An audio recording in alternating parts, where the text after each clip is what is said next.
तोहर धड़की जिया परदेश जाके परदेसिया माल ना फसई हाय पिया परदेश जाके परदेसिया माल ना फसई हाय पिया।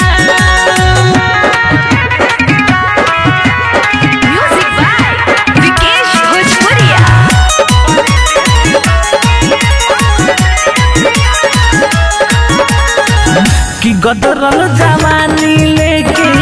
जियब यही आस में तू नहीं रहबा तोहार ई दिल रही पास में कि गदरल जवानी लेके जियब यही आस में तू नहीं रहबा तोहार ई दिल रही पास में कि तोहरे भरोसे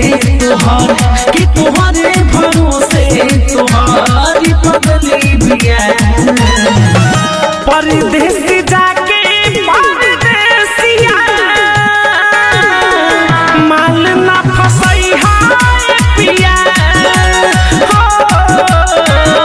परदेश जाके परदेसिया माल ना फसई हाय पिया।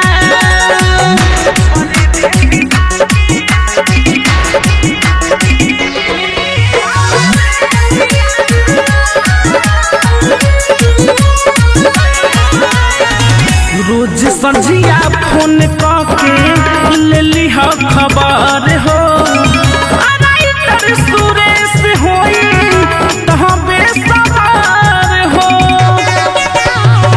रोज संझिया फोन करके ले ली हो खबर हो राहुल सिंह होई तहाँ बेसवार हो विकेश भोजपुरिया जरी विकेश भोजपुरिया जरी प्यार के दिया परदेश